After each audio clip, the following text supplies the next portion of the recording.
PG হসপিটালে বাবাকে নিয়ে ডি ব্লকে ভর্তি আছি। ডাক্তার এখন বাবাকে সি ব্লকে ট্রান্সফার করছেন। আমরা সিদ্ধান্ত নিতে পারতেছি না আসলে আমাদের কি করা উচিত। সিদ্ধান্তের কুলকিনারা পাওয়ার জন্য আমরা গ্রিন লাইফ হসপিটালে পিজি হসপিটালে ডাক্তার বসেন। এখন যে ডিপার্টমেন্টে আমার বাবাকে ট্রান্সফার করা হয়েছে সেই ডিপার্টমেন্টে ডাক্তার বিধান সি দাস এই স্যারকে দেখাতে আসছি এবং মূলত পরামর্শ নেওয়ার জন্য আসছি। আমার মা আর ভাইকে পিজি হসপিটালে বাবার সিটে বসিয়ে রেখে আমার বোন, আমি আর বাবা স্যারের চেম্বারের কাছে বসে বসে অপেক্ষা করতেছি। আর আমার ভয় লাগতেছে স্যারে জানি কি পরামর্শ দেন আল্লাহই জানেন। আর ভাবতেছি স্যারকে দেখাইয়া স্যারকে আবার বলবো আমরা একজন হার্টের ডাক্তারও দেখাবো। স্যার যদি ডাক্তারের নাম বলে দেন তাহলে আমরা আজই এই হসপিটালেই হার্টের ডাক্তার দেখিয়ে আসবো। বিধানশ্রী দাস স্যারকে দেখেই আমরা হার্টের ডাক্তারের চেম্বারের কাছে অপেক্ষা করতেছি। স্যার বলে দেওয়ার কারণেই আজই হার্টের ডাক্তার দেখানো সম্ভব হয়েছে। বাবাকে ডাক্তারের চেম্বারের কাছে বসিয়ে আমি বাবার জন্য কিছু আনতে বের হয়েছি। আমি এনে দেখি পপি আব্বাকে খাওয়াইতেছে। আমি আশেপাশে কোনো নরম খাবার পাইনি তো স্যান্ডউইচ আনছিলাম। বাবাকে অনেক করে সাধলাম কিন্তু বাবা আর খাবে না, বললো তোমরা খেয়ে নাও আর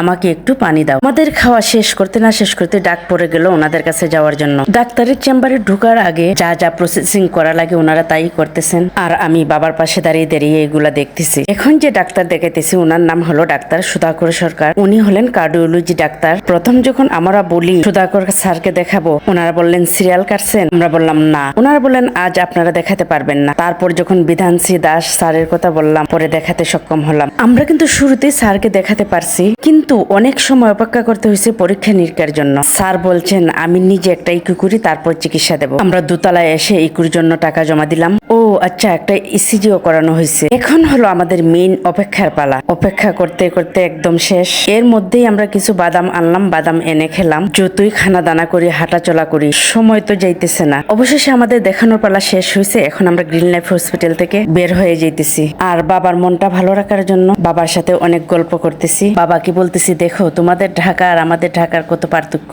বাবাকে বলতেছি তোমাদের ঢাকা ছিল ঘুমের ঢাকা আর দেখো আমাদের ঢাকা হলো ঝাঁকানাকা ঢাকা। আমার বাবা ক্লাস 6 থেকে ডিগ্রি পর্যন্ত ঢাকায় লেখাপড়া করছেন। ওই সময় ঢাকা ছিল নাকি খুবই ঠান্ডা। বাবা জগন্নাথ কলেজ থেকে ডিগ্রি পাস করছেন। তো আমার বাবা বলতেছেন আমরা এই জায়গায় হেঁটে হেঁটে চলছি, এই জায়গায় গেছি, ওই জায়গায় গেছি। বাবা সিনজিতে বসে বসে স্কুল কলেজের জীবনের সমস্ত কিছু আমাদেরকে বলতেছেন আর আমরা মনোযোগ দিয়ে এগুলা শুনতেছি। আমরাও সিনজিতে বসে বসে বাবাকে ঢাকার কিছু কিছু জায়গা পরিচয় করিয়ে দিতেছি। কারণ আগের ঢাকা আর এখনের ঢাকা অনেক পার্থক্য সেহেতু বাবা সব জায়গা ঠাড়ও থাকবে না। আমার বোন যখন বলে এটা এই জায়গা, বাবা বলেন এই জায়গায় আমরা কত আসছি গেছি, এই জায়গায় অমুক থাকতো, এই জায়গায় তমুক থাকতো। যাক অনেক বললাম। এখন আপনারা বলতে পারেন পরামর্শ নেওয়ার জন্য ডাক্তার দেখাইছেন, ডাক্তার কি পরামর্শ দিয়েছেন? ডাক্তার বলছেন ওনার অপারেশনের বিকল্প কোনো রাস্তা নাই। আব্বার অপারেশন করালো রিক্স, আবার না করালো রিক্স। একদিকে আব্বার বয়সও বেশি, অপরদিকে আব্বার হার্টের অবস্থা ভালো না। আব্বার হার্টের অবস্থা